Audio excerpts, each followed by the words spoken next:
বিসমিল্লাহ বলিয়াই আমি শুরু করলাম ভাই এই কি জীবন দিলা বিধি যারা বন্ধু রসিয়া বড় ঘর তো বসিয়া হ্যালো বন্ধুরা, সবাই কেমন আছেন? আশা করি প্রত্যেকেই ভালো আছেন। আজকের ভিডিওতে দেখাবো রাবিয়ার কণ্ঠে আসলে এমন কি আছে যার জন্য মানুষ তার গান বারবার শুনছে।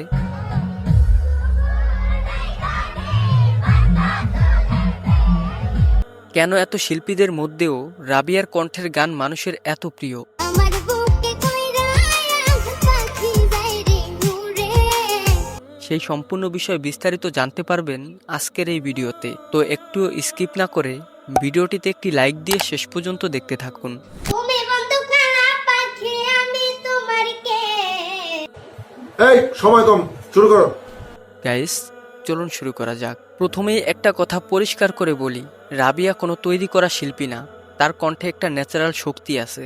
ও জানতাম যদি বন্ধু রে তুই যাইবি রে ছাড়িয়া অনেক শিশু শিল্পীর কণ্ঠে আমরা যেটা দেখি তা হলো জোর করে গান গাওয়ার চেষ্টা। যাইতে চাইলে ও রাখতাম তোরে দুই পায়ে বান্ধিয়া চিহ্ন করে ভালোবাসা। কিন্তু রাবিয়ার ক্ষেত্রে বিষয়টা আলাদা। সে গান গায় কোনো চাপ ছাড়া, যেটা একজন শিশুর কণ্ঠে খুবই গুরুত্বপূর্ণ। যে কান্দন কান্দাইলা অন্তরেতে মারিলা এসে আমার কইরা পইরা হই কালা কঠিন বেদনা। এবার আসি তার ভয়েস টোন নিয়ে। গাইস, রাবিয়ার কণ্ঠ খুব বেশি ভারী নয়, আবার খুব পাতলাও নয়। তুমি বুঝলা না রে পাখি তুমি ছিলে আমার অনেক আপনা মানুষ দেখা যায় না কিনা ভেতরে কি রোগ। এটা এমন একটা মাঝারি টোন যেটা যে কোনো বয়সের মানুষের মনোমুগ্ধ করে ফেলে। বন্ধু মরার পরে দেখা যায় এই রাবিয়ার মরা মুখ। এই কারণেই তার গান শিশু থেকে শুরু করে বড়রাও মনোযোগ দিয়ে শোনে। কি জাদু করে ছবি এই বলো না মরে একনো জান্না দেখলে বুকে জ্বালা বাড়ে রে। দ্বিতীয় যে বিষয়টা লক্ষণীয় সেটা হলো তার উচ্চারণ। বিসমিল্লাহ বলিয়াই আমি শুরু করলাম ভাই নাতি আমার রাবিয়া সবাইকে জানাই রাবিয়া যেই গানই গায় না কেন তার শব্দগুলো পরিষ্কার শোনা যায়। তার নামটি আদম আলী ধমিসরে ঘর আল্লাহ আমার দিছে অনেক গানের সুর দর্শকেরই ভালোবাসায় আমি অনেক দূর বন্ধু হে। অনেক শিশু শিল্পীর ক্ষেত্রে লিরিক্স বোঝাই যায় না, কিন্তু রাবিয়ার গান শুনলে প্রায় প্রতিটা শব্দ ধরা পড়ে। আমার তোরি যেন ভেড়ে না, আমার নৌকা যেন ডুবে না, মন মাঝি খবরদার। এটাই তার গানকে আরো বেশি গ্রহণযোগ্য করে তোলে। 3.5 হাত নৌকার খাঁচা, মন মাঝি রে ঘন ঘন জোড়া।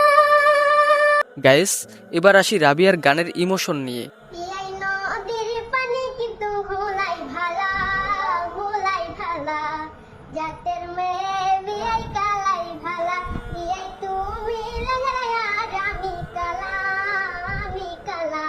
রাবিয়া যখন কোনো গান গায় সে শুধু সুর ধরেই গায় না, সে গানের আবেগটা ধরার চেষ্টা করে।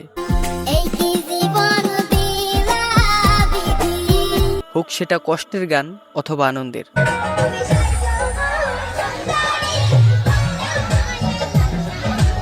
তার কণ্ঠে একটা ভিন্ন অনুভূতি থাকে, এটাই মানুষকে তার গান শেষ না হওয়া পর্যন্ত শুনতে বাধ্য করে। চেঙ্গরা বন্ধু রসিয়া বড় ঘর তো বসিয়া চেঙ্গরা বন্ধু রসিয়া। গাইস, এখানে একটা বিষয় খুবই গুরুত্বপূর্ণ। রাবিয়া কিন্তু এখনো ছোট, তার কণ্ঠ এখনো ডেভেলপিং স্টেজে আছে। গান গাইতো তোরা ডাকিয়া তারপরেও সে যেভাবে সুর ধরে, যেভাবে গানটাকে অনুভব করে, সত্যিই প্রশংসনীয়। মোর রসনা তুমি কি আর জানো না এটা সহজে শেখা যায় না। গাইস, এই জায়গায় সে অনেক শিশু শিল্পীর চেয়ে এগিয়ে। সঙ্গে তো কাম যাইবে না এ দেহর মূল্য নাই উড়া দিলে হইবে ছাই। এখন প্রশ্ন আসে, রাবিয়া কি শুধু ভাইরাল হওয়ার জন্যই জনপ্রিয়?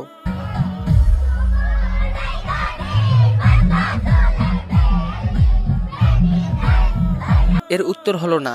শুধুমাত্র ভাইরাল বলেই নয়, কারণ ভাইরাল অনেক শিল্পীরাই আছে কিন্তু সবাই টিকে থাকতে পারে না।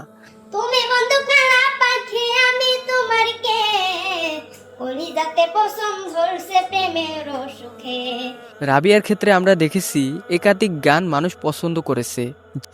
আমার কষ্ট আমার বুকে আমার কষ্ট আমার বুকে খুব যতনে রাখি আমি রাবিয়া হলাম কষ্টের গানের সাথী। এটাই তার কণ্ঠের শক্তির প্রমাণ। পাখিটা প্রেম বুঝল না আহার খাইয়াছিল না মিথ্যা আশা দিল পাখি নিশিতে। আরেকটা বড় কারণ হলো রাবিয়া তার কণ্ঠের ওভার অ্যাক্টিং করে না, সে গানকে নিজের মতো করে গায়।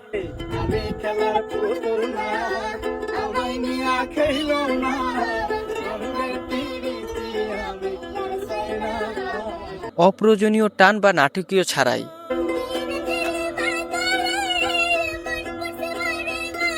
এই পিরিতেরি বাজারে মন খুশে বারে বারে। গাইস, তার এই স্বাভাবিকতা তার গানকে আরো বিশ্বাসযোগ্য করে তোলে। যারে বিশ্বাস করেছি তারই কাছে হেরেছি। তবে এখানে একটা বাস্তব কথা বলতেই হয়, রাবিয়ার সামনে এখনো লম্বা পথ বাকি। আমি জানি জীবনে কি হারাইছি জানার কি বেদনা যার হারাইছে সুজনা। যদি সঠিক গাইডলাইন না পায়, যদি কণ্ঠের উপর অতিরিক্ত চাপ দেওয়া হয়, তাহলে ভবিষ্যতে সমস্যা হতে পারে। মুক্তি দাও রে জীবন। কিন্তু এখন পর্যন্ত যেটা দেখা যাচ্ছে, সে তার বয়স অনুযায়ী খুবই সুন্দরভাবে নিজেকে ধরে রেখেছে। সর্বশেষ একটা প্রশ্ন আপনাদের জন্য, রাবিয়ার গান শুনে আপনার কাছে সবচেয়ে ভালো লেগেছে কোন বিষয়টা?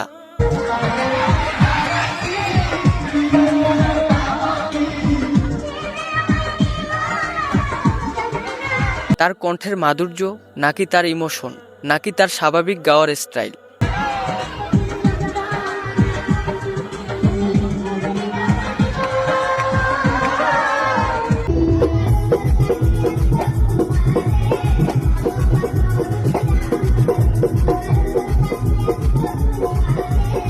অবশ্যই কমেন্ট বক্সে লিখে জানাবেন।